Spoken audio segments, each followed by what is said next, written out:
नमस्कार दोस्तों, स्वागत है आप सभी का हमारे चैनल पर।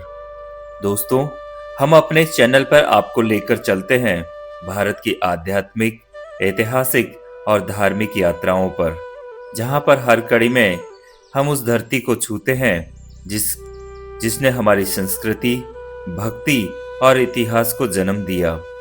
और आज से शुरू हो रही है हमारी एक भव्य यात्रा, जिसका नाम है द्वारका और भेड़ द्वारका, श्री कृष्ण की स्वर्ण नगरी। ये श्रृंखला कुल 6 भागों में विभाजित है। हर भाग आपको श्री कृष्ण की उस अद्भुत लीला भूमि से क्रमवार जोड़ता चला जाएगा। आइए जान लेते हैं इस श्रृंखला के 6 भाग कौन कौन से हैं। भाग 1 में हम द्वारका का प्रारंभ और श्री कृष्ण की लीला का आगमन के बारे में जानेंगे। कहानी उस समय की जब श्री कृष्ण ने मथुरा छोड़कर समुद्र किनारे अपनी नगरी द्वारका बसाई। दोस्तों, हम दूसरे भाग में स्वर्ण नगरी का निर्माण और वैभव, कैसे भगवान ने एक दिव्य नगर रचा जो समुद्र के ऊपर तैरती हुई सोने से चमकती थी। तीसरे भाग में हम भेड़ द्वारकी की उस पौराणिक कथा के बारे में जानेंगे, जहां कृष्ण ने अपने भक्त सुदामा का स्वागत किया और करुणा और भक्ति और प्रेम की मिसाल कायम की। चौथे भाग में हम कैसे समुद्र में द्वारका नगरी डूबने का रहस्य, इसके बारे में जानेंगे कि कैसे ये अद्भुत नगर अचानक समुद्र की लहरों में समा गया और आज भी उसके अवशेष गहराई में सो रहे हैं। पांचवें भाग में पुरातत्विक खोजें और प्रमाण, वैज्ञानिक दृष्टि से क्या सचमुच द्वारका अस्तित्व में थी, समुद्र के नीचे मिले चमत्कारी साक्ष्य और प्राचीन संरचनाएं के बारे में हम जानेंगे। और इसके अंतिम प्रभाग में आधुनिक द्वारका और इसकी भक्ति के बारे में जानेंगे कि आज की द्वारका कैसे दिखती है और कैसे यहाँ रोज भी आस्था आज भी जीवंत है। तो दोस्तों, इस पूरी श्रृंखला में हम जानेंगे द्वारका की अमर कथा, जो भक्ति, इतिहास और विज्ञान तीनों का संगम है। तो वीडियो को अंत तक जरूर देखें। अगर आपको चैनल पर यात्रा पसंद आए तो चैनल को सब्सक्राइब करें और घंटी का निशान दबाएं, ताकि हमारी अगली आध्यात्मिक यात्रा की जानकारी आपको सबसे पहले मिले। धन्यवाद। चलते हैं द्वारका की स्वर्ण नगरी की ओर। दोस्तों, स्वागत है आप सभी का इस दिव्य यात्रा में, जहां हम साथ चलेंगे उस पावन भूमि की ओर जिसे स्वयं भगवान श्री कृष्ण ने अपने चरणों से पवित्र किया था। हाँ दोस्तों, आज हम बात करेंगे उस स्वर्ण नगरी की, जो केवल इतिहास नहीं बल्कि भक्ति का जीता जागता प्रमाण है, द्वारका। दोस्तों, आपने श्री कृष्ण की बाल लीलाएं सुनी होगी, माखन चोरी की, कालिया नाग मर्दन की, रास रचाने की और प्रेम की वो अनोखी कहानी।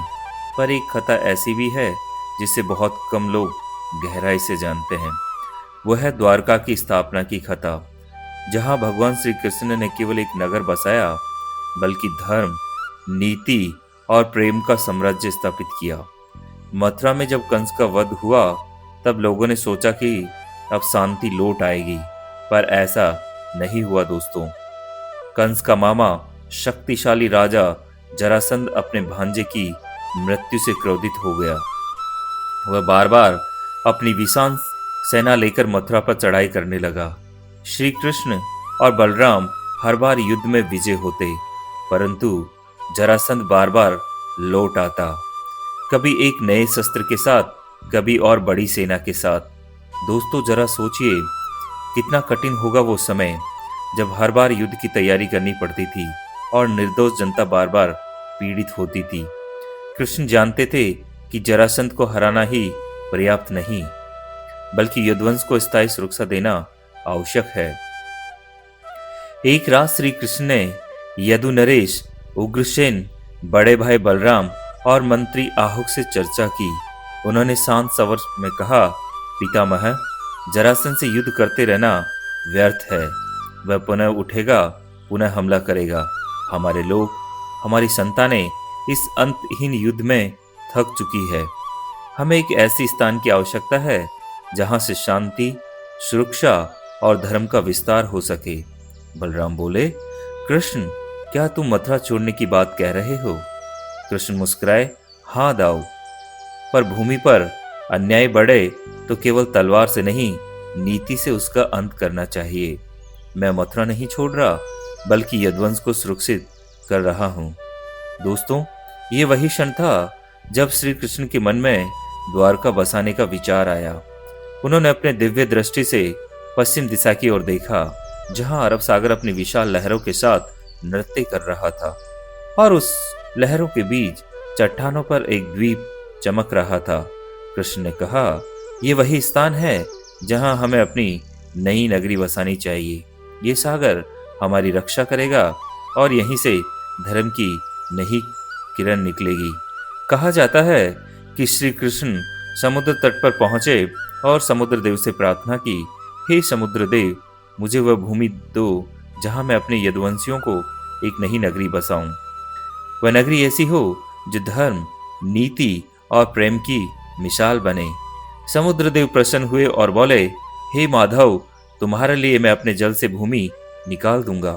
दोस्तों, तब समुद्र की लहरें पीछे हटने लगी और धीरे धीरे एक विस्तृत भूमि उभर आई, हरी भरी सुनहरी मिट्टी से भरी, जैसे सृष्टि ने स्वयं अपने हृदय से ये भूमि दी हो। ये भूमि बाद में द्वारका कहलाई। कृष्ण ने अपने दिव्य वास्तुकार विश्वकर्मा को बुलाया और उन्होंने उस भूमि पर अद्भुत नगरी की योजना बनाई। सोने और रत्नों से महल बने, मोतियों से सजी सड़कों पर दीपक झिलमिलाने लगे, नदियों और तालाब में कमल खिले और हवाओं में सुगंध घुल गई। हरिवंश पुराण में लिखा है, द्वारका नगरी में 900 महल थे जो स्वर्ण और रत्नों से बने थे। हर द्वार पर चांदी की चौखटें थी और गलियों में संगीत की गूंज थी। जब नगर का निर्माण पूर्ण हुआ तो श्री कृष्ण ने मथुरा के सभी यदुवंशियों को आमंत्रित किया। उन्होंने कहा, भाइयों, अब हमारा घर यहाँ होगा। ये नगरी न केवल हमारा निवास स्थान होगी, बल्कि धर्म, नीति और प्रेम की नई राजधानी बनेगी। दोस्तों, जब यदुवंश का कारवां समुद्र तट की ओर चला तो आकाश में पुष्पों की वर्षा हुई। कृष्ण का रथ जैसे ही द्वारका के द्वार पर पहुंचा, शंखनाद गूंज उठा, सागर की लहरें नाच उठी और आकाश में प्रकाश फैल गया। द्वारका में प्रवेश के बाद श्री कृष्ण ने अपनी पहले गोलक की दिशा में नमस्कार किया, फिर सागर को प्रणाम किया और बोले, ये वह भूमि मेरी नहीं, मेरे भक्तों की होगी। दोस्तों, द्वारका जीवन एक स्वप्न जैसा था। यहाँ हर गली में प्रेम था, हर गली में भक्ति थी। लोग कहते हैं, सुबह होती ही मंदिरों की घंटियां गूंजती थी और शाम को समुद्र के किनारे दीपों की पंक्तियां जगमगाती थी। रात में सागर की लहरें तट को छूती तो ऐसा लगता मानो स्वयं सागर भगवान श्री कृष्ण की आरती कर रहा हो। यहाँ का शासन भी अद्भुत था। श्री कृष्ण ने अपने राज्य को 4 विभागों में बांटा, राज्य, धर्म, व्यापार और संस्कृति। हर विभाग में योग्य मंत्री नियुक्त किए गए। शासन में न्याय था, राजनीति में नीति और जनता के जीवन में समृद्धि थी। कृष्ण कहते थे, राज्य वही सफल है जहां जनता भयमुक्त और संतुष्ट हो। इसलिए द्वारका के हर व्यक्ति के चेहरे पर मुस्कान थी। यहाँ किसी के घर में भूख नहीं थी, किसी के मन में भय नहीं था और किसी की वाणी में असत्य नहीं था। दोस्तों, द्वारका केवल एक नगर नहीं थी, ये श्री कृष्ण का दर्शन था, जहां हर कोने में धर्म जीवित था, हर दीवार पर भक्ति झलकती थी। यहाँ अनेक भक्त मंदिर थे, श्री कृष्ण का हरि घर, रुक्मिणी का महल, बलराम का विशाल राजप्रसाद और सुदामा के लिए बनाया गया मित्र भवन। हर त्योहार पर यहाँ आनंद का महासागर उमड़ पड़ता था। जन्माष्टमी के दिन पूरी नगर मोतियों से सजती थी, दीपों की पंक्तियां सागर तक जाती थी और हवा में जय श्री कृष्ण के स्वर गूंजते थे। दोस्तों, एक विशेष बात यह थी कि द्वारका में भक्ति और व्यापार दोनों साथ साथ चलते थे। यहाँ से मोती, रेशम, मसाले, शंख और कीमती पत्थरों का व्यापार होता था। कहा जाता है कि अरब और मिस्र तक द्वारका के व्यापारी जाते थे। श्री कृष्ण ने व्यापारियों को सुरक्षा दी और ईमानदारी का संदेश दिया। व्यापार तभी पुण्य है जब उसमें सत्य और सेवा हो। द्वारका के लोग अत्यंत सभ्य थे। यहाँ शिक्षा, कला, संगीत, नृत्य और युद्ध कला सभी का सम्मान था। कृष्ण ने युवाओं को नीति सिखाई और कहा, जो दूसरों को ऊपर उठाए वही सच्चा वीर है। धीरे धीरे द्वारका विश्व प्रसिद्ध हो गई। लोग कहते थे, ये धरती पर स्वर्ग कहीं है तो वह द्वारका है। विदेशी यात्री जब यहाँ पर आते तो वह कहते, हमने ऐसी नगरी पहले कभी नहीं देखी। दोस्तों, ये वही नगर है जहाँ श्री कृष्ण ने धर्म की रक्षा के लिए कुरुक्षेत्र युद्ध में पांडवों का साथ दिया। यहीं से अर्जुन को गीता का संदेश मिला और यहीं से मानवता को जीवन का सर्वोच्च ज्ञान मिला। कर्म करते जाओ, फल की चिंता मत करो। द्वारका की हर दीवार आज भी उस गीता के संदेश से गूंजती है और जब आप वहां खड़े होकर समुद्र की लहरों की आवाज सुनते हैं तो लगता है जैसे श्री कृष्ण अभी भी वही हैं, मुस्कुराते हुए समुद्र के पास से आपको बुला रहे हो। आओ मेरे भक्तों, ये द्वारका तुम्हारी भी है। दोस्तों, ये वही नगर है जो बाद में समुद्र में समा गया, पर उसकी महिमा आज भी हर लहर में जीवित है। द्वारका केवल पत्थरों का शहर नहीं, ये भक्ति, नीति और प्रेम का प्रतीक है। और अब इस द्वारका से कुछ ही दूरी पर समुद्र के बीच बसे एक छोटे से द्वीप पर श्री कृष्ण ने अपना निज निवास बनाया, जिसे आज हम कहते हैं भेट द्वारका। वहीं से शुरू होती है हमारी अगली कथा, जहां श्री कृष्ण ने अपने जीवन के सबसे भावनात्मक क्षण बिताए, जहां सुदामा आए थे और आज भी लहरों में प्रेम की गूंज सुनाई देती है। तो दोस्तों, हम जो है सेकंड जो हमारा आगमन है भेट द्वारका की तरफ, उसकी तरफ जो है हम बढ़ते हैं। तो कथा में आप बने रहे। धन्यवाद दोस्तों। जय श्री कृष्ण। पिछली कड़ी में हमने देखा कैसे श्री कृष्ण ने यदुवंश को सुरक्षा देने और धर्म की स्थापना के लिए द्वारका नगरी की रचना की। वह स्वर्ण नगरी जो स्वयं ईश्वर की लीला का प्रतीक थी। परंतु आज हम बात करेंगे उस स्थान की जहां श्री कृष्ण ने सबसे निजी, सबसे भावनात्मक क्षण बिताए, जहां प्रेम, स्नेह और करुणा ने दिव्यता का रूप लिया। वह स्थान है भेट द्वारका। भेट द्वारका, जिसे संको द्वारका भी कहा जाता है, गुजरात के ओखा तट से लगभग 30 किलोमीटर समुद्र के भीतर स्थित है। ये द्वारका का एक हिस्सा है और समुद्र की गोद में बसा हुआ है। जैसे माता द्वारका की गोद में बेट जैसे एक बेटा की तरह पलता हो। समुद्र की लहरों से घिरा ये द्वीप चारों ओर से अद्भुत सौंदर्य से भरा है। यहाँ की रेत सुनहरी है, जल नीला और शांत, और हवा में हमेशा श्री कृष्ण के नाम की गूंज सुनाई देती है। जय द्वारकाधीश, जय श्री कृष्ण। कहा जाता है कि ये वही स्थान है जहाँ श्री कृष्ण का निजी महल था। यहाँ रुक्मणी, सत्यभामा, जामवती और अन्य रानियों के महल बने थे। ये श्री कृष्ण का विश्राम स्थल था, जहाँ वे युद्ध, नीति और शासन के समय निकालकर अपने प्रिय भक्तों, परिवार और सखा सुदामा के साथ समय बिताते थे। दोस्तों, इतिहासकार मानते हैं कि भेट द्वारका प्राचीन काल से व्यापारिक केंद्र भी रहा है। यहाँ पुरातत्विक खुदाइयों में मिले अवशेष बताते हैं कि ये क्षेत्र लगभग 5000 वर्ष पुराना है। मोतियों, तांबे और लोहे के औजार और पत्थर के घरों के अवशेष आज भी समुद्र के नीचे पाए जाते हैं। यह प्रमाण है कि यहाँ कभी श्री कृष्ण का साम्राज्य जीवित था। स्कंद पुराण और भागवत पुराण में भेट द्वारका को अंतपुर कहा गया है, अर्थात भगवान का निजी निवास स्थान। यहीं पर श्री कृष्ण ने अपने प्रिय सखा सुदामा का स्वागत किया था। ये कथा केवल मित्रता की नहीं, बल्कि दैविक प्रेम और विनम्रता की सर्वोच्च मिसाल है। दोस्तों, ये कथा आप सबने बचपन में सुनी होगी। पर जब हम भेंट द्वारका के संदर्भ में इसे समझते हैं तो इसका अर्थ और भी गहरा हो जाता है। सुदामा गरीब ब्राह्मण जो श्री कृष्ण की बचपन के मित्र थे, दोनों के साथ में गुरुकुल में शिक्षा प्राप्त की थी, पर जीवन के रास्ते अलग हो गए। सुदामा निर्धनता में जीवन बिता रहे थे, पर हृदय में कृष्ण के प्रति प्रेम की ज्योति सदैव जल रही थी। एक दिन उनकी पत्नी ने कहा, स्वामी आप द्वारका जाइए, श्री कृष्ण आपके मित्र है, शायद वे कुछ सहायता करे। सुदामा संकोच में थे क्योंकि वे भिक्षा मांगने नहीं बल्कि अपने मित्र से मिलने जाना चाहते थे। पत्नी उनके लिए चिवड़े पोहा बांध दिए, थोड़े से चिवड़े जो उनके पास आखिरी अनाज था। सुदामा ने उन्हें कपड़े में बांधा और पैदल ही चल पड़े। सैकड़ों मील का सफर केवल प्रेम के बल पर।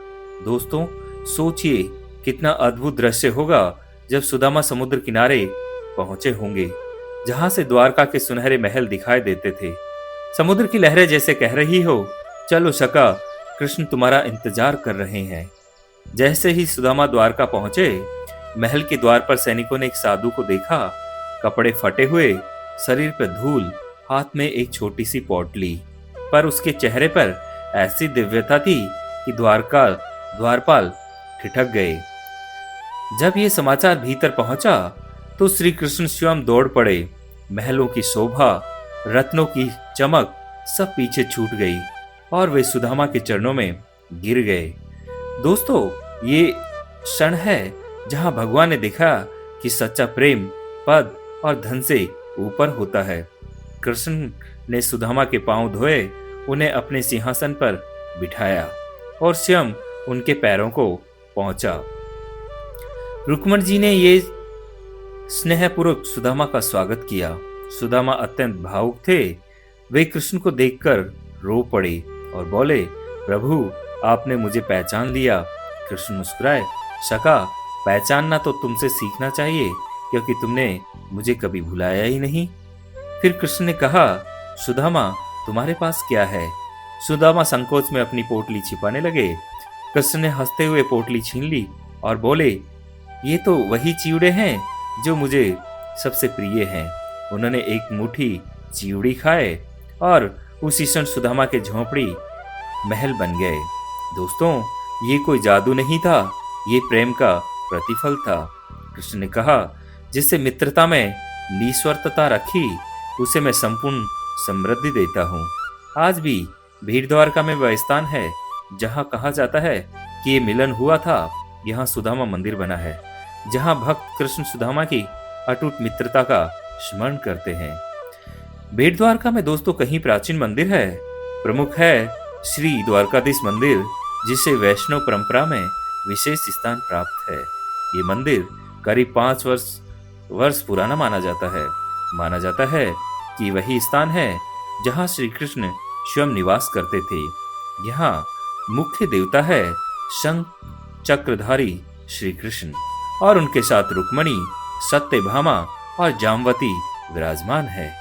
इसके अलावा यहाँ स्थित है सुदामा मंदिर, जहाँ कृष्ण सुदामा मिलन हुआ था। हनुमान जी का मंदिर, जिसे हनुमान द्वार कहा जाता है। यहाँ हनुमान जी को द्वारका के रक्षक के रूप में भी जाना जाता है। देवी लक्ष्मी मंदिर, जहाँ श्री कृष्ण की कृपा से समृद्धि का प्रतीक माना जाता है।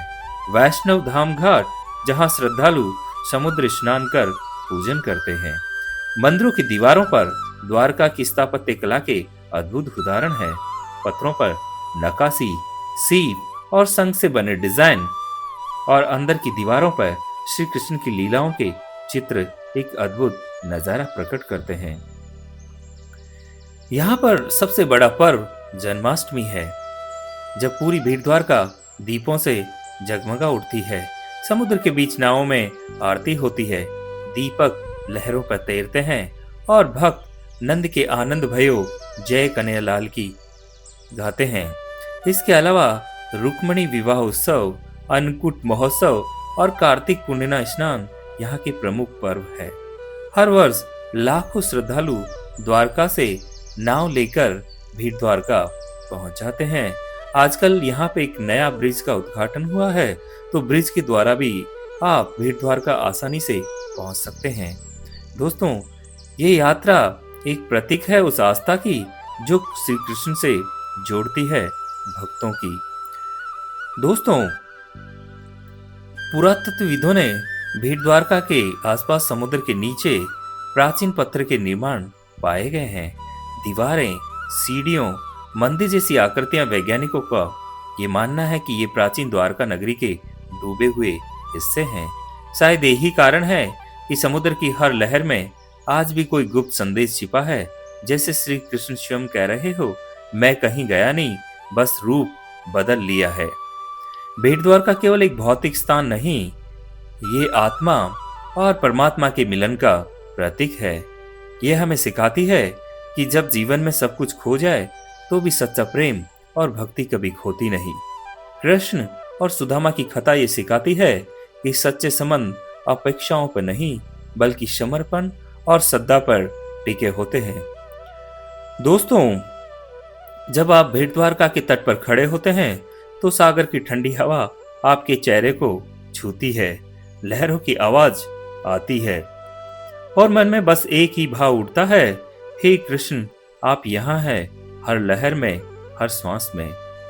दूर क्षितिज पर सूर्य जब डूबता है तो लगता है जैसे स्वयं श्री कृष्ण सागर के पार अपने महल की ओर लौट रहे हो और हवा में धीरे धीरे वही शब्द गूंजते हैं, जय द्वारकाधीश, जय श्री कृष्ण। जय श्री कृष्ण।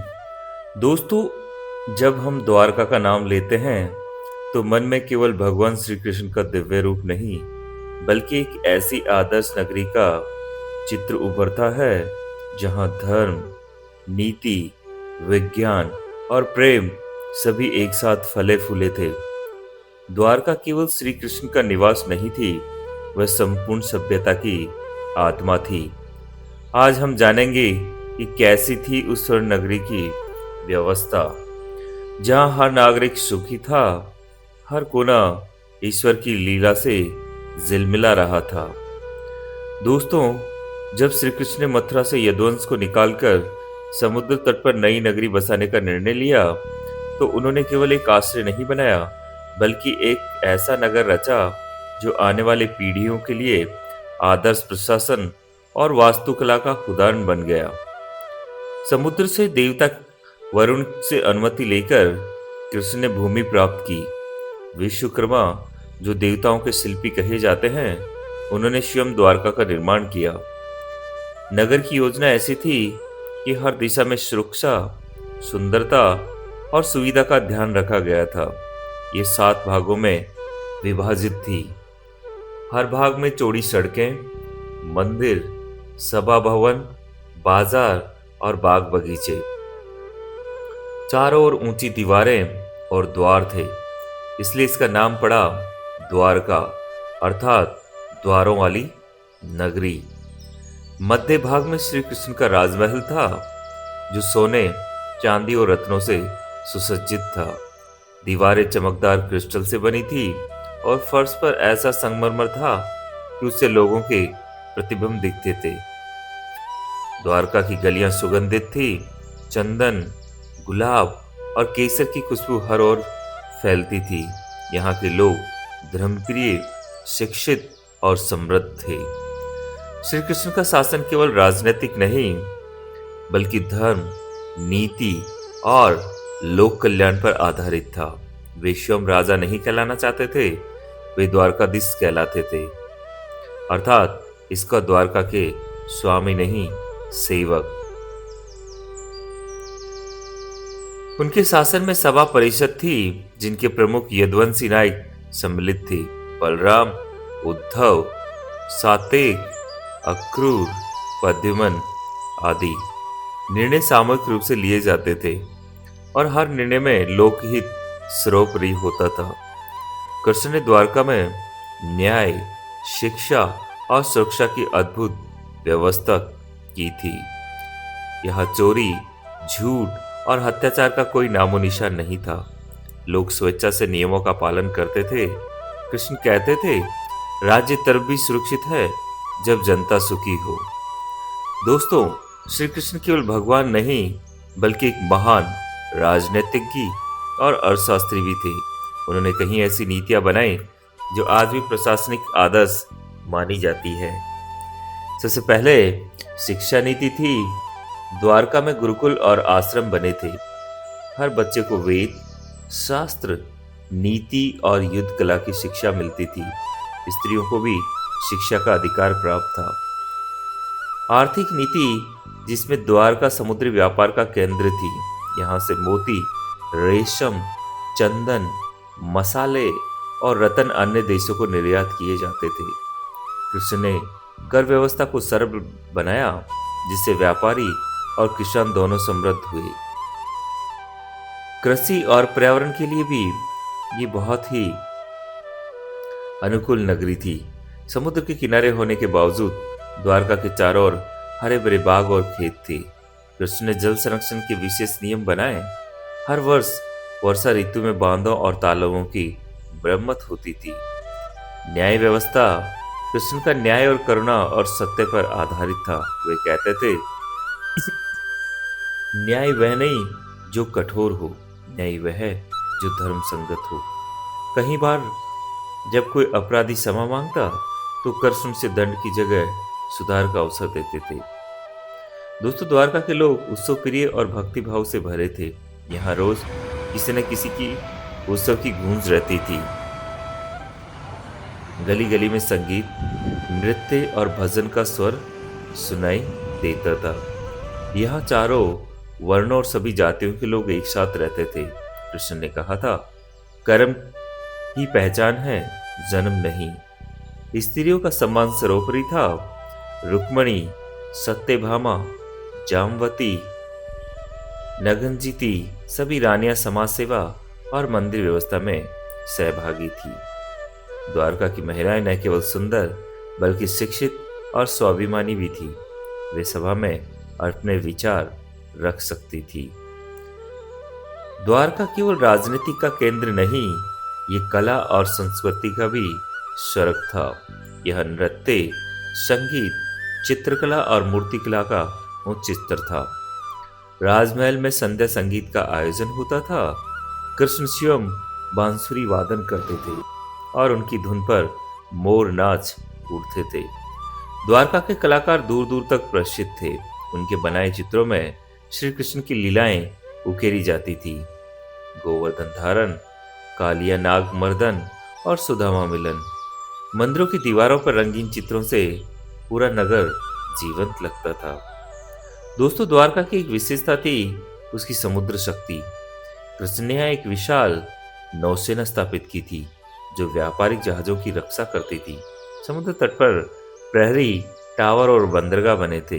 कहा जाता है उस समय द्वारका की नौसेना अरब सागर के पार तक जाती थी।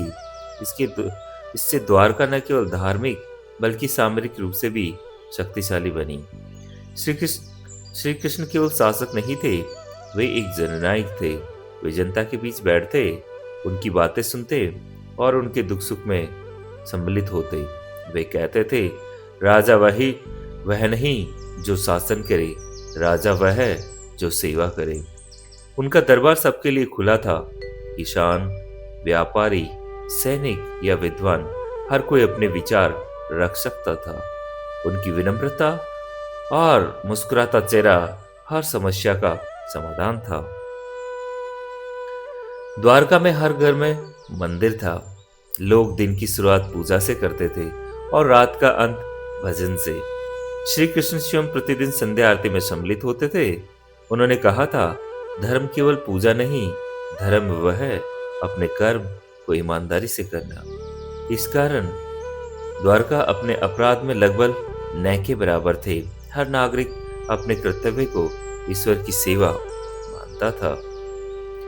दोस्तों, अगर हम आधुनिक भाषा में कहें तो द्वारका स्मार्ट सिटी से कहीं आगे थी। एक ऐसा मॉडल टेस्ट स्टेट था जहां धर्म और विज्ञान दोनों का संगम था। कृष्ण ने दिखाया कि सत्ता का अर्थ केवल शासन नहीं बल्कि समाज को दिशा देना है। उनकी नीतियां आज भी प्रेरणा देती है कि शक्ति, भक्ति और नीति का मेल ही सच्चे राज्य की पहचान है। दोस्तों, अब आप द्वारका की गलियों में चलते हैं तो आपको केवल प्राचीनता नहीं दिखेगी, बल्कि वह अनुशासन और भक्ति भी महसूस होगी जो कृष्ण ने यहाँ बोई थी। हर हवा का झोंका कहता है, ये भूमि केवल ईश्वर की नहीं, ये मनुष्य की भी महानता की प्रतीक है।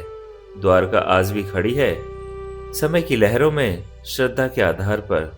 और जब भी कोई भक्त जय द्वारकाधीश कहता है, तो शायद समुद्र के पार से श्री कृष्ण की मुस्कान लौट आती है।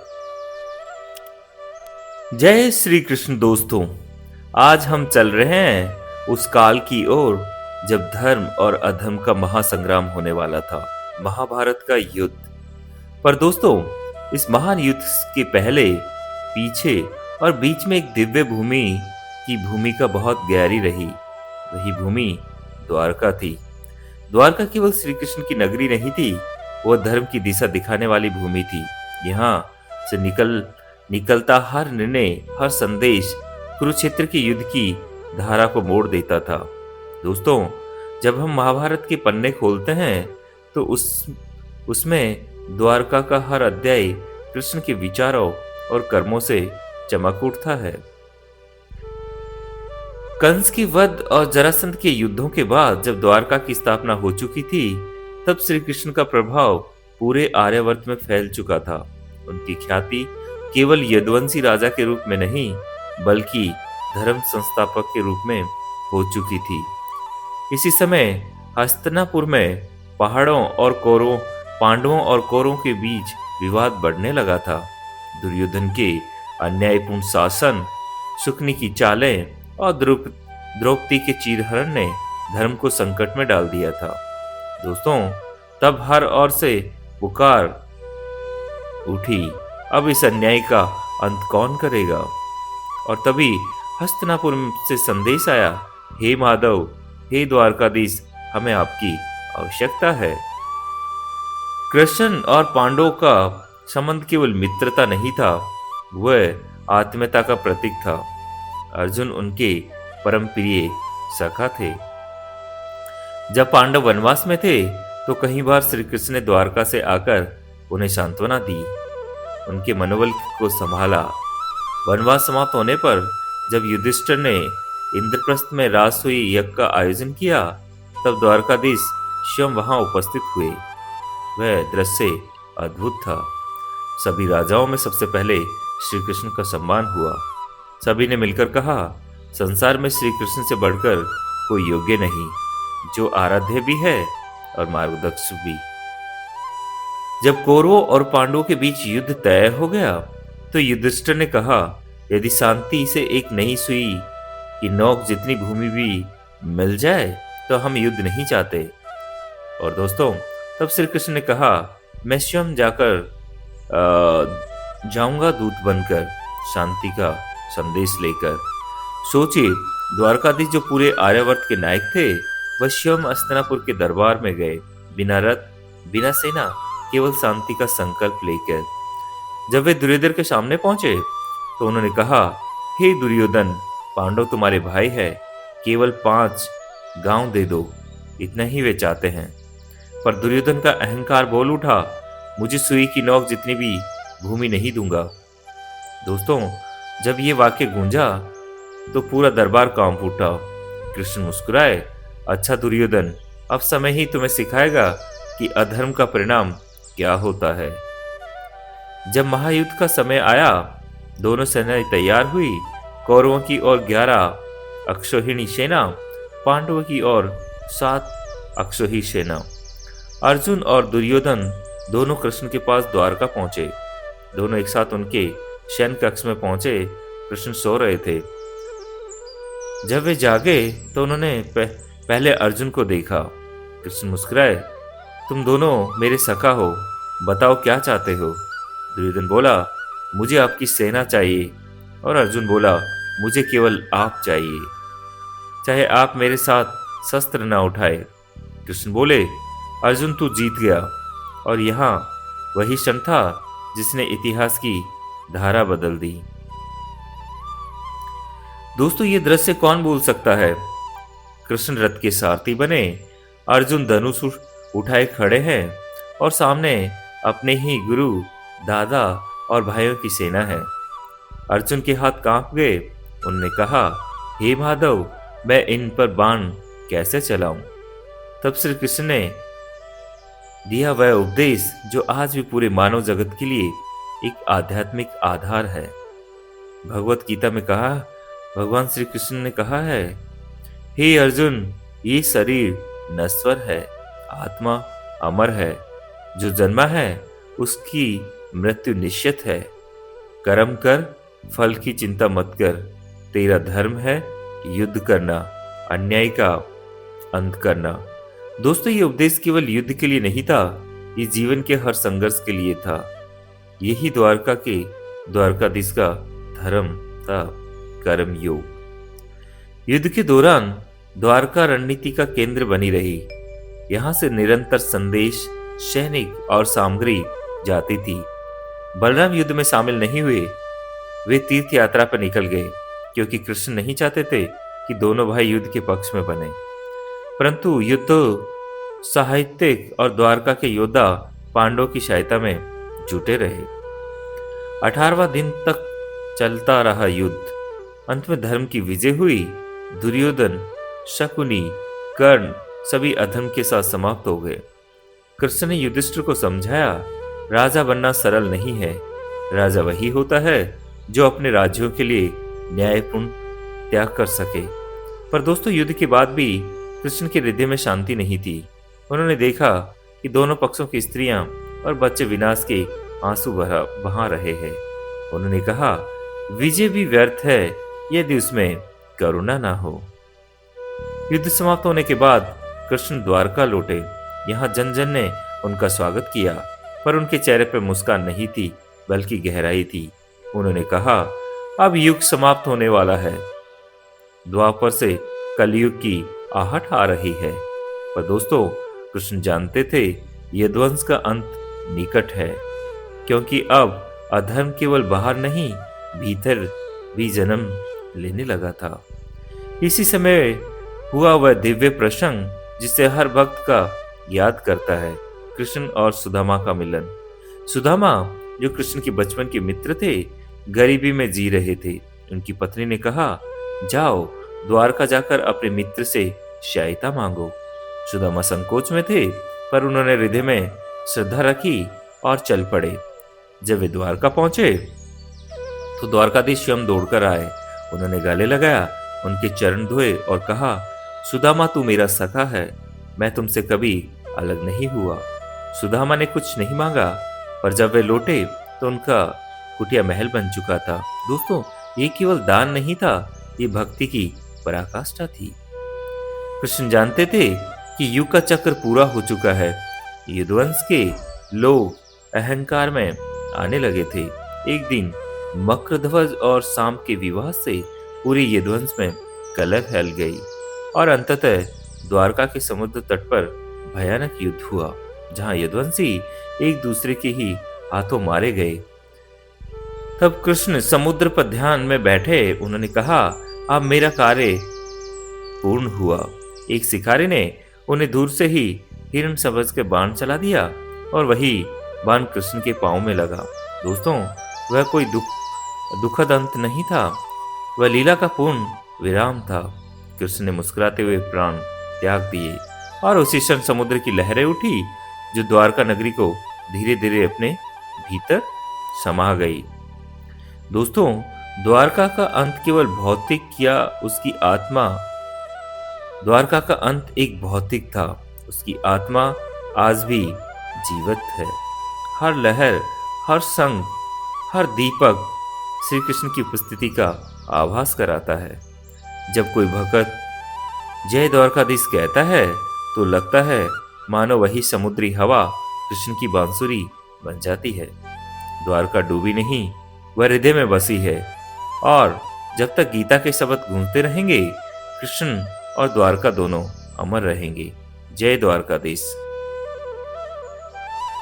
जय श्री कृष्ण। दोस्तों, आज हम पहुंच गए हैं उस पवित्र द्वीप पर जहां हर लहर में कृष्ण का नाम गूंजता है। भेंट द्वारका, जिसे शंखो द्वारका रंगभूमि द्वारका और स्वर्ण द्वारका भी कहा जाता है। दोस्तों, ये वही स्थान है जहां भगवान श्री कृष्ण अपने परिवार के साथ निवास करते थे। कहा जाता है कि ये उनकी वास्तविक राजधानी थी, जबकि मुख्य द्वारका समुद्र तट पर बसाई गई राजधानी, राज्य संचालन और प्रजा के लिए थी। भेट द्वारका, जिसे कभी भद्रकाचल कहा गया, आज भी ऐसा लगता है जैसे कृष्ण अभी भी वही निवास कर रहे हो। जब कोई भक्त ओखा बंदरगाह से नाव में बैठता है और समुद्र के नीले जल में उतरता है, तो कुछ ही पलों में बात सामने दिखती है, वह पवित्र भूमि भेट द्वारका। लहरें जैसे कदमों में झुक जाती है और हवा में बांसुरी की मधुर सुनाई देती है। जय द्वारकाधीश, जय श्री कृष्ण की गुण से पूरा वातावरण भर जाता है। दोस्तों, ये यात्रा केवल भौतिक नहीं, ये आध्यात्मिक यात्रा है। हर कदम पर ऐसा लगता है मानो कृष्ण स्वयं चल रहे हो। पौराणिक कथाओं में आता है, कृष्ण ने द्वारका बसाने के बाद अपना निवास भेट द्वारका में बनाया, जहां वे अपनी रानियों रुक्मणी, सत्यभामा, जामवती, कालिंदी, मित्रविंदा और लक्ष्मणा के साथ रहते थे। ये द्वीप अत्यंत सुंदर था। चारों ओर नीला जल, बीच में स्वर्ण महल जिनकी दीवारों रत्नों से जड़ी थी। रात में जब चांदनी समुद्र पर पड़ती तो ऐसा लगता जैसे पूरा भेट द्वारका सोने के रंग में नहाया हुआ हो। कृष्ण यहाँ प्रतिदिन सभा लगाते, भक्तों से मिलते, नीति पर चर्चा करते और कभी कभी स्वयं समुद्र तट पर बांसुरी बजाने चले जाते। कहा जाता है, जब वे बांसुरी बजाते तो समुद्र की लहरें थम जाती और पक्षी तक उड़ना भूल जाते। दोस्तों, आपने सुदामा की कथा सुनी ही होगी। गरीब ब्राह्मण जो अपने मित्र कृष्ण से मिलने आए थे, वह मिलन भेट द्वारका में ही हुआ था। जब सुदामा वहां पहुंचे तो द्वारकाधीश स्वयं दौड़ पड़े। उन्होंने अपने सखा के चरण धोए और आंखों से आंसू बह निकले। कृष्ण बोले, सुदामा, तू मुझे मिलने आया है, मैं धन्य हो गया हूँ। सुदामा ने कहा, हे माधव, मैं तो केवल आपकी झलक पाने के लिए आया था। वह दृश्य दोस्तों आज भी हर भक्त के हृदय में बसता है। कहा जाता है कि आज भी भेट द्वारका में वह स्थान है जहां कृष्ण ने सुदामा का स्वागत किया था। वहां सुदामा सेतु नामक स्थान है जहां समुद्र पर पुल जैसी रीत बनी हुई है। भक्तों के विश्वास है कि वह स्थान कृष्ण सुदामा की मैत्री का प्रतीक है। भेट द्वारका में स्थित श्री कृष्ण आज भी वैसा ही इस श्रद्धा स्थान है जैसे हजारों वर्ष पहले था। कहा जाता है कि यहाँ जो मूर्ति विराजमान है वह स्वयं रुक्मिणी जी द्वारा स्थापित की गई थी। ये मूर्ति विजय मुद्रा में है, दाएं हाथ में शंख, बाएं में चक्र और मुख पर दिव्य मुस्कान। दोस्तों, ये वही मुस्कान है जो गीता के उपदेश के समय थी, वही मुस्कान जिसने सुदामा का आलिंगन किया था, वही मुस्कान जो आज भी भक्तों को शांति देती है। मंदिर का गर्भगृह छोटा पर अत्यंत दिव्य है। दीपक की लो में जब मूर्ति चमकती है तो लगता है जैसे स्वयं द्वारकाधीश भक्तों की आंखों में झांक रहे हो। भेट द्वारका में केवल श्री कृष्ण का ही नहीं बल्कि उनकी रानियों का भी पूजन होता है। रुक्मिणी माता का मंदिर यहाँ से कुछ ही दूरी पर है, जहाँ प्रतिदिन भव्य आरती होती है। कहा जाता है रुक्मिणी जी स्वयं यहाँ तपस्या करती थी। सत्यभामा मंदिर भी यहाँ प्रसिद्ध है, पर माँ पृथ्वी का अवतार थी और उनकी आराधना अनुदान के रूप में होती है। दोस्तों, भेट द्वारका में भक्ति केवल पूजा तक सीमित नहीं है, ये जीवन की शैली है। हर व्यक्ति, हर व्यापारी, हर मछुआरा अपने दिन की शुरुआत जय श्री कृष्ण कहकर करता है। अब दोस्तों, जरा कल्पना कीजिए कि समुद्र के नीचे आज भी वह स्वर्ण नगरी सोई हुई है।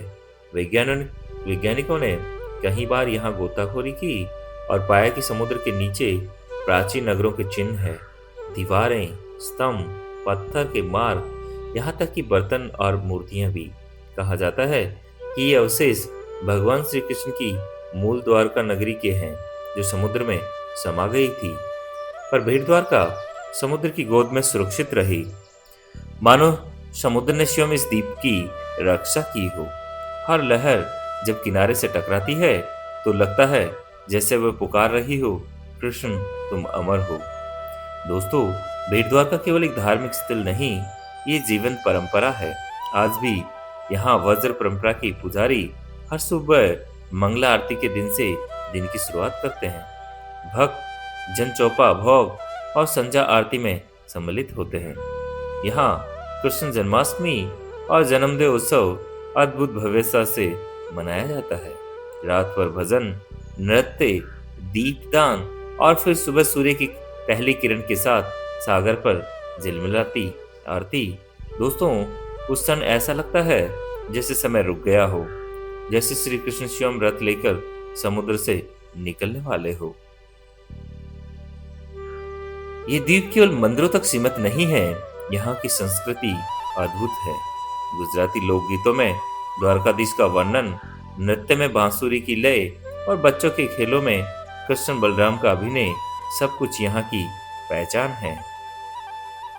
यहाँ के लोग समुद्र को समुद्र नारायण कहते हैं, क्योंकि उनका मानना है समुद्र ने द्वारका की रक्षा की। यहाँ त्योहार केवल तिथियां नहीं बल्कि अनुभव है। होली, जन्माष्टमी, दिवाली, हर पर्व में समुद्र तट पर दीपक जलाए जाते हैं और भक्त हरे कृष्ण हरे माधव गाते हैं। दोस्तों, जब आप बेट द्वारका जाते हैं तो केवल यात्रा नहीं करते, आप एक अनुभव में प्रवेश करते हैं। ये वह भूमि है जहाँ श्री कृष्ण ने धर्म की स्थापना की, जहाँ सुदामा ने सच्ची मित्रता दिखाई, जहाँ भक्ति, प्रेम और नम्रता का संगम हुआ। कहा जाता है जो भक्त सच्चे मन से बेट द्वारका में श्री कृष्ण का नाम ले, उसका जीवन सफल हो जाता है। दोस्तों, यही इस भूमि की पहचान है। यहाँ न मंदिरों की दीवारें बोलती है, न समुद्र की लहरें थमती है, क्योंकि हर ओर बस एक ईश्वर है। जय द्वारकाधीश, जय श्री कृष्ण। जय श्री कृष्ण। दोस्तों, आज हम पहुंच गए हैं अपनी यात्रा के अंतिम पड़ाव पर, उस भूमि पर जो न केवल भारत की आस्था का केंद्र है बल्कि संपूर्ण विश्व के आध्यात्म मानचित्र पर एक अद्वितीय चमक बनकर उभर रही है। द्वारका और बेट द्वारका, श्री कृष्ण की अमर नगरी। दोस्तों, आज जब हम द्वारका की गलियों से गुजरते हैं तो ऐसा लगता है मानो हर पत्थर, हर मंदिर कृष्ण की कथा सुना रहे हो। ये केवल इतिहास नहीं, ये अनुभव है, एक ऐसा अनुभव जो आत्मा को भीतर तक भिगो देता है। कहीं लोग कहते हैं कृष्ण तो द्वापर युग में थे, अब उनका नगर कहाँ। पर दोस्तों, जब आप गोमती तट पर खड़े होकर द्वारकाधीश मंदिर की घंटियां सुनते हैं तो महसूस होता है कि कृष्ण कहीं गए ही नहीं। आज भी यहाँ वही मंगला आरती होती है, वही अभिषेक, वही संध्या आरती और वही मधुर ध्वनि, जय श्री कृष्ण। द्वारका की सुबह बड़ी अद्भुत होती है। जब सूरज समुद्र से निकलता है तो उसकी किरणें द्वारकाधीश मंदिर की शिखा पर पड़ती है, मानो स्वयं सूर्यदेव कृष्ण के चरणों में प्रणाम कर रहे हो। और रात को जब दीपक जलते हैं तो पूरा नगर सोने की तरह चमक उठता है। लोग इसे कहते हैं स्वर्ण नगरी का पुनर्जन्म। दोस्तों, अब हम चलते हैं बेट द्वारका की ओर। ओखा बंदरगाह से नाव में बैठिए दोस्तों। हवा में नमक की हल्की खुशबू, समुद्र की लहरों का संगीत और भक्तों के जयकारों के बीच धीरे धीरे बेट द्वारका का दीप दिखाई देता है। लोग कहते हैं ये यात्रा केवल नाव की नहीं बल्कि भाव की होती है। अभी आजकल यहाँ पे एक नया सुदामा सेतु बन के तैयार हो चुका है। अब आप बहुत आसानी से इस ब्रिज के द्वारा भी बेट द्वारका तक पहुँच सकते हैं। जैसे जैसे नाव आगे बढ़ती है वैसे वैसे हृदय में भक्ति बढ़ती जाती है। हर कोई जय द्वारकाधीश बोलता है और सामने कृष्ण का द्वीप मुस्कुराता है। बेट द्वारका पहुंचते ही आपको लगता है जैसे आप किसी युग में आ गए हो। छोटे छोटे मंदिर, तंग गलियां, माथे पर चंदन लगाए पुजारी और हर द्वार से आती बांसुरी की धुन। दोस्तों, विज्ञान ने बहुत सारी तरक्की की है, पर द्वारका आज भी एक रहस्य ही है। नेशनल इंस्टीट्यूट ऑफ ओशनग्राफी के वैज्ञानिकों ने यहाँ समुद्र के नीचे जो खोज की, उसने दुनिया को चौंका दिया। उन्होंने पाया कि समुद्र के भीतर पत्थरों की बनी सड़कें, दीवारें और सीढ़ियों के अवशेष है। रेडियोकार्बन डेटिंग ने साबित हुआ कि ये संरचनाएं लगभग 5000 साल पुरानी है। यानी श्री कृष्ण की द्वारका कोई खता नहीं, बल्कि इतिहास की सजीव गवाही है। कहीं विदेशी विद्वानों ने कहा, यह संभवतः विश्व की सबसे प्राचीन शहरी सभ्यताओं में से एक है। ये सुनकर हर भारतीय का हृदय गर्व से भर जाता है। आज द्वारका में मुख्य रूप से 4 बड़े मंदिर है। सबसे पहला द्वारकाधीश मंदिर है, जिसे जगत मंदिर भी कहा जाता है। ये कृष्ण का मुख्य मंदिर है, जो 52 मीटर ऊंची शिखर पर जहां 52 मीटर ऊंची शिखर पर ध्वज लहराता है। हर दिन ये ध्वज बदला जाता है और इसकी परंपरा सदियों से चली आ रही है। रुक्मिणी देवी जी का मंदिर शहर से लगभग 2 किलोमीटर दूर है, जहां रुक्मिणी माता का अत्यंत सुंदर मंदिर है। गोमती घाट और पंच तीर्थ स्थान स्थल, जहां भक्त जन पवित्र जल में स्नान कर द्वारकाधीश के दर्शन करते हैं। बेट द्वारका मंदिर, जहां श्री कृष्ण की मूर्ति स्वयं रुक्मिणी जी द्वारा स्थापित मानी जाती है। इन मंदिरों की वास्तुकला इतनी अद्भुत है कि आप जितनी बार देखें उतनी बार नमन करें। शिलाओं पर उकेरी गई आकृतियां, नक्शेदार खंबे और मंदिरों के शिखर पर लहराते ध्वज, सब कुछ कृष्ण की महिमा का प्रतीक कहते हैं। दोस्तों, श्री कृष्ण केवल एक देवता नहीं, वे जीवन का दर्शन है। आज के युग में जब मनुष्य भागदौड़ में उलझा है, कृष्ण हमें सिखाते हैं, कर्म करते रहो, फल की चिंता मत करो। उनकी गीता आज भी हर इंसान के भीतर शांति जगाने की शक्ति रखती है। कृष्ण कहते हैं, जिसने अपने कर्म पर विश्वास है, वह कभी डगमगाता नहीं। द्वारका की भूमि आज भी वही शिक्षा देती है। यहाँ आने वाला हर यात्री थोड़ा शांत, थोड़ा विनम्र और बहुत अधिक भक्त बनकर लौटता है। दोस्तों, द्वारका के त्योहारों की बात ही कुछ और है। जन्माष्टमी के दिन तो पूरा शहर जैसे कृष्णमय हो जाता है। रात भर कीर्तन, नृत्य, दीपदान और फिर सुबह जब मंगला आरती होती है तो ऐसा लगता है मानो कृष्ण स्वयं गोपाल रूप में मंदिर से निकल आए हो। होली में यहाँ फूलों की होली खेली जाती है, जहाँ रंग नहीं भक्ति बरसती है। दीपावली में दीपों की कतारें गोमती घाट से समुद्र तक फैल जाती है और ध्वजोत्सव, जिसे देखने लोग देश विदेश से आते हैं। हर दिन नया ध्वज, नई आशा और नई आस्था। दोस्तों, आज द्वारका केवल धार्मिक स्थल नहीं है, बल्कि भारत के 4 धामों में से एक है। यानी बद्रीनाथ, पुरी, रामेश्वरम और द्वारका, इन चारों द्वारका में पश्चिम दिशा का प्रतिनिधित्व करती है। यहाँ हर साल लाखों तीर्थयात्री आते हैं। रेल, बस, फ्लाइट, हर माध्यम से द्वारका पहुंचना आसान है। यह असली यात्रा तब शुरू होती है जब आप मंदिर की सीढ़ियां चढ़ते हैं और पहली बार द्वारकाधीश के दर्शन करते हैं। ये वह क्षण दोस्तों शब्दों से परे है। आंखों में आंसू, होठों पे मुस्कान और हृदय में बस एक ही भाव, जय श्री कृष्ण। आज सरकार और कई संस्थाएं समुद्र के नीचे की द्वारका की खोज को संरक्षित कर रही है। पुरातत्व विभाग, नेशनल ज्योग्राफी और कई भारतीय वैज्ञानिक मिलकर इस प्राचीन नगरी की विरासत को दुनिया के सामने लाने में जुटे हैं। भविष्य में वह स्थान विश्व के सबसे बड़े समुद्र नीचे पुरातत्व संग्रहालय के रूप में विकसित होगा और जब वह होगा तो पूरी दुनिया देखेगी भारत की आस्था, संस्कृति और इतिहास का अद्भुत संगम। दोस्तों, अब हम द्वारका और बेट द्वारका की कथा सुनते हैं तो केवल एक कहानी नहीं लगती, ये जीवन का मार्गदर्शन बन जाती है। कृष्ण सिखाते हैं कि भक्ति का अर्थ केवल मंदिर में झुकना नहीं, बल्कि हर जीव में ईश्वर को देखना है। इसलिए जब भी जीवन में अंधकार हो, बस मन में कृष्ण का नाम लीजिए क्योंकि जहाँ हरे कृष्ण की ध्वनि है वहाँ दुख टिक नहीं सकता। दोस्तों, यही है द्वारका की आत्मा, जहाँ प्रेम ही धर्म है, सेवा ही पूजा है और भक्त ही जीवन है। जय श्री कृष्ण, जय द्वारकाधीश। दोस्तों, जब हम द्वारका की ओर नजर डालते हैं तो सिर्फ एक नगर नहीं दिखता, बल्कि दिखती है एक जीवित आस्था, एक ऐसा इतिहास जो हजारों सालों से हमारे विश्वास को थामे हुए हैं। कहते हैं जब श्री कृष्ण ने मथुरा छोड़ी थी तो समुद्र के किनारे एक नया नगर बसाया, जहां लहरें भी उनकी आज्ञा मानती थी। वही नगर था द्वारका।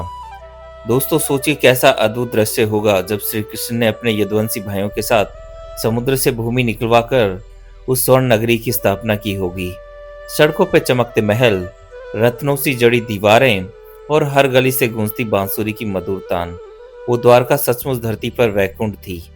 वहां लोग सिर्फ राजा से नहीं बल्कि अपनी सखा से मिलते थे, क्योंकि द्वारका में हर व्यक्ति के हृदय में कृष्ण थे। लेकिन दोस्तों, समय किसी के लिए नहीं रुकता। यदुवंश के आपसी संघर्षों ने धीरे धीरे उस स्वर्ण युग पर छाया डाल दी। महाभारत का युद्ध बीत गया और जब श्री कृष्ण ने पृथ्वी पर अपने कार्य पूर्ण कर लिए तो उन्होंने मुस्कुराते हुए कहा, अब समय आ गया है, मेरा नगर ही मेरे साथ लौट चले। कहते हैं उस रात समुद्र शांत था, लेकिन जैसे ही प्रभु ने अपनी लोक की यात्रा आरंभ की, लहरों में कंपन हुआ और धीरे धीरे स्वर्ण द्वारका समुद्र की गोद में समा गई। पर दोस्तों, क्या वाकई द्वारका डूबी या वो बस रूपांतरित हुई? क्योंकि द्वारका कभी मिट नहीं सकती। समुद्र में छिपी द्वारका का प्रकाश आज भी भीड़ द्वारका से झलकता है। ये वही भूमि है जहां श्री कृष्ण ने अपने बाल्यकाल के मित्र सुदामा से मिले थे, जहां रुक्मणी जी ने आराधना की थी और जहां हर लहर आज भी कृष्ण नाम का जाप करती है। भीड़ द्वारका के तट पर खड़े होकर जब आप सिटी की ओर देखते हैं तो ऐसा लगता है जैसे समुद्र के नीचे वो पुरानी स्वर्ण नगरी अब भी जीवित है, बस किसी दिव्य घड़ी का इंतजार कर रही है। दोस्तों, अब वैज्ञानिकों ने समुद्र के भीतर खोज की तो उन्हें मिले पत्थरों के खंभे, लंगर, दीवारें, मानव संरचनाएं जो 5000 वर्ष पुरानी थी। मानो समुद्र खुद कह रहा हो, हाँ, मैं उस युग का साक्षी हूँ जब श्री कृष्ण यहाँ विराजते थे। आज जब कोई भक्त भेड़ द्वारका पहुंचता है तो वहां की हवा में एक अद्भुत शांति महसूस होती है। जहां कदम रखो वहां लगता है जैसे स्वयं गोविंद ने चलकर ये भूमि पवित्र की हो। श्री कृष्ण द्वारकाधीश मंदिर की घंटियां, सुदामा मंदिर की गूंज, हनुमान दांडी के मकरध्वज की कथा, हर जगह एक दिव्य उपस्थिति है। समय बदला, युग बदले, पर कृष्ण के प्रति प्रेम कभी नहीं बदला। आज भी लाखों भक्त द्वारका और भेड़ द्वारका आते हैं, कोई भक्ति से, कोई जिज्ञासा से, लेकिन लौटते सब आशीर्वाद लेकर। दोस्तों, द्वारका और भेड़ द्वारका हमें एक बहुत बड़ा संदेश देती है कि जीवन में वैभव, सुख और सफलता सब क्षणिक है। स्थायी है तो केवल भक्ति और प्रेम। जैसे समुद्र ने स्वर्ण नगरी को अपने भीतर समा लिया, वैसे ही हमें भी अहंकार और मोह को समर्पण में बदलना है। कृष्ण का संदेश यही था, जब मन में प्रेम और सत्य है तो हर द्वार खुल जाता है। यही है द्वारका। आज भी जब शाम होती है तो सूर्य की किरणें समुद्र को सुनहरी बना देती है, तो ऐसा लगता है जैसे कृष्ण की नगरी फिर से झलक रही हो, लहरों के बीच, प्रकाश के संग और विश्वास के भीतर। दोस्तों, द्वारका केवल एक स्थान नहीं, ये एक अनुभव है, ये एक एहसास है जहां आत्मा को अपने ईश्वर का साक्षात्कार होता है। और भेड़ द्वारका जो जैसे कृष्ण की हृदय भूमि है, जहां उनका स्नेह और उनकी लीला और उनकी बांसुरी की धुन अब भी गूंजती है। अगर कभी जीवन में उलझन आए तो भेड़ द्वारका की उस शांत लहर को याद करना। वो कहेगी, भरोसा रखो, कृष्ण तुम्हारे साथ है, क्योंकि द्वारका डूबी नहीं, वो हमारे विश्वास में बस गई। दोस्तों, ये हमारी पूरी यात्रा थी, स्वर्ण नगरी से लेकर भेड़ द्वारका की पवित्र भूमि तक। एक ऐसी कथा जो सिर्फ इतिहास नहीं बल्कि हमारी आत्मा की धरोहर है।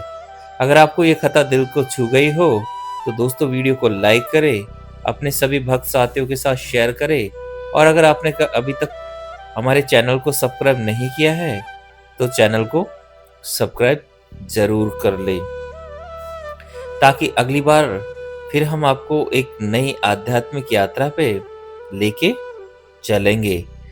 तो दोस्तों मिलते हैं फिर एक नई आध्यात्म यात्रा और एक नए धार्मिक स्थान पर। तो मिलते हैं एक नए वीडियो के साथ में।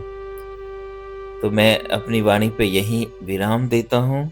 जय श्री कृष्ण, जय द्वारकाधीश। धन्यवाद दोस्तों। चैनल को सब्सक्राइब जरूर कर ले, वीडियो को लाइक्स करना ना भूले। आपका बहुत बहुत धन्यवाद।